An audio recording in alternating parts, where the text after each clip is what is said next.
Melindol ba sa PVL? Dahil ang dating untouchable na Creamline Cool Smashers ngayon ay nasa bingit ng alanganin. Matapos ang masakit na pagkatalo laban sa Akari, biglang naging magulo ang karera para sa huling 2 slots sa top 4. Tuesday night sa Santa Rosa Sports Complex, kailangan patunayan ng Creamline na sila pa rin ang reyna ng liga. Pero babala, ang makakalaban nila ay ang resurgent na Farm Fresh Foxies na gutumgin sa panalo. Guguho na nga ba ang Pink Wall o muling magpapakitang gilas ang 10-time champions? Alamin natin ang detalye rito sa ating breakdown. Pag-usapan natin ang standings. Pasok na ang PLDT at Signal sa qualifying round. Pero ang huling 2 upuan, 4 na team ang nag-uunahan. Una, ang Creamline na may 5-2 record. Mukhang relax na sila noong nakaraan, pero dahil tinalo sila ng Akari sa loob ng 4 na sets, bumukas ang pinto para sa iba. Pangalawa, ang Next Led Chameleons na may 4-4 record. Isa na lang ang laro nila, kaya kailangan nilang manalo at magdasal na matisod ang iba. Pangatlo, ang Akari Chargers. Mula 0-3 start, ngayon ay may 4 straight wins at hawak ang 4-3 card. Sila ang may pinakamalakas na momentum sa lahat. At pang-apat, ang Farm Fresh Foxies. May 3-4 record pero huwag kayong kukurap dahil buhay na buhay pa ang pag-asa nila matapos itumba ang Chocomucho sa loob ng 5 sets. Tignan natin ang bakbakan sa Martes, 6:30 p.m. Sa panig ng Creamline, nakita natin ang mga lamat sa laro nila laban sa Akari. Bagamat bumalik na ang bangis ni Gemma Galanza, kailangan ng tulong ni Tots Carlos at Michelle Gumabao. Ang problema ng Creamline ngayon ay ang consistency. Kung hindi makaka-adjust ang kanilang floor defense at net blocking, asahan nating uulanin sila ng opensa ng Farm Fresh. Dito papasok ang Foxies. Si Trisha Tubo ang leading scorer ng buong conference. Hindi siya basta-basta mapipigilan. At ang bago nilang sandata, ang setter na si Alohi Robbins Hardy. Sa laki ni Alohi, hindi lang siya basta nagsiset, nakaka-block at nakaka-atake rin siya. Sasamahan pa yan ng mga veteranong sina Ces Muilina, Mailen Paat at Ara Galang. Kung magiging dikit ang laban hanggang 5th set, dehado ang Creamline dahil napatunayan na ng Farm Fresh na kaya nilang manalo sa pressure-packed matches. Habang nagkakagulo ang Creamline, tahimik pero mapanganib ang Akari. Haharapin nila ang Galleries Tower sa 4 p.m. opener.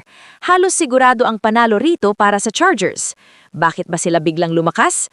Credits to Coach Tina Salak. Ginawa niyang cohesive unit ang team. Si Ivy Lacsina bumalik na sa dating porma. Sina Gretchel Soltones at Eli Soyud laging maaasahan sa crunch time. Sabi nga ni Coach Tina, trabaho lang, nothing new. Ang mindset na ito ang dahilan kung bakit sila ang pinakama-dangerous na team ngayon. Kung mananalo ang Akari sa Martes, aakyat sila sa 5-3 at lalong sisikitong dibdib ng Creamline at Next Led. Anong mangyayari kung matalo ang Creamline? Dito papasok ang sakit ng ulo. Kapag nahulog sila sa number 5 hanggang number 10 spot, dadaan sila sa tinatawag na play-in stage. Mahaba at nakakapagod na proseso ito bago makabalik sa semifinals. Ayaw ng Creamline yan. Sanay sila sa shortcut. Sanay sila sa dulo agad. Para manalo sa Martes, kailangan kontrolin ng Creamline ang tempo ng laro. Dapat bumalik ang linis ng laro ni Pangs Penaga at Bea de Leon sa gitna. Sa kabilang banda, ang Farm Fresh ay dapat maging agresibo sa serve para masira ang play ni Kyle Negrito at Gia de Guzman. Isang pagkakamali na lang pwedeng magbago ang kasaysayan ng PVL ngayong conference. Sino sa tingin nyo ang kukuha ng huling 2 slots sa top 4? Creamline at Aari ba? O baka may surpresang hatid ang Farm Fresh at Next Led? I-comment ang inyong mga hula sa ibaba. Huwag kalimutang i-like ang video na ito at mag-subscribe para sa pinakamabilis na update sa mundo ng volleyball. Ako si Joust Volley, hanggang sa susunod na Spike. Ito na! Sisi! Guys, damihan nyo pa yung pagbibigay nyo kay Buding kasi nililibre niya kami dito. And ayun, sana araw-araw naman ibigay mo ha. So kukuha ka ulit ako. Apo, te. And your service. Bye-bye! Thank you, Te Buding.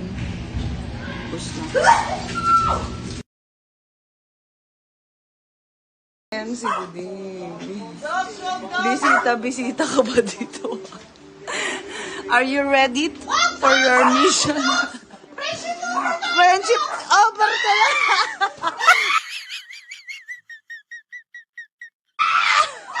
Ay, gago.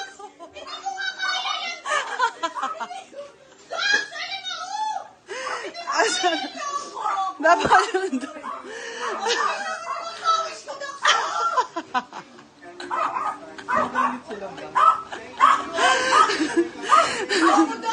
Happy birthday. Paano yung himatay?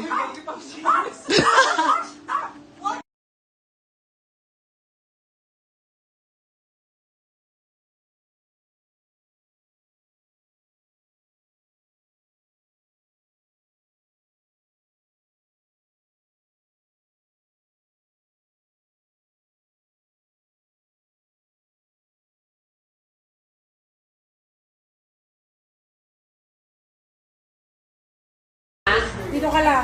Kulong mo sa CR. Sa akin ka lang ng bambu. Ikulong sa CR. Yan, sakalin na. Head joke. Patayin ko na. Nanunulay? Nakakangalay pag malayo, no? Versus effort. May effort? Mali yung kanya. Ay, sinong mali? Bakit? Sagad. Dapat sagad daw, te. Isagad mo nga daw, te. Paano ba yung sagad? Yeah! Iba yung anong ganito kasi. Tama?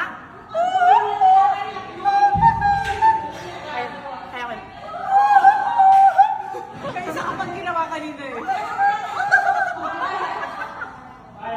Tama naman diba guys? I-compare mo kung sino mas magaling sa aming dalawang.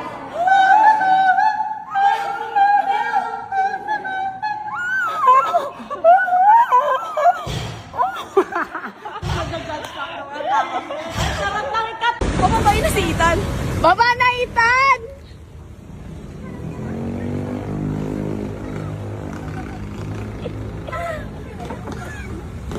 Parang may kumakatok.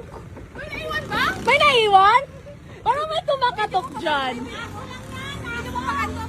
Parang may kumakatok. Wait lang, may kumakatok. Aso lang yan, aso! Ay, aso? Aso! Ah, dyan lang yun. Ba't nagkain ka naman dyan ah? May flashlight yung dog. Ay, ibang dog to. Ba't may flashlight yung dog? Ala na, wala na yung susi. Eh, nasuffocate. Let's eat. Pawis na. Oy! Mali ka na naman. Ano yung pawis na pawis? It's English. I'm wet.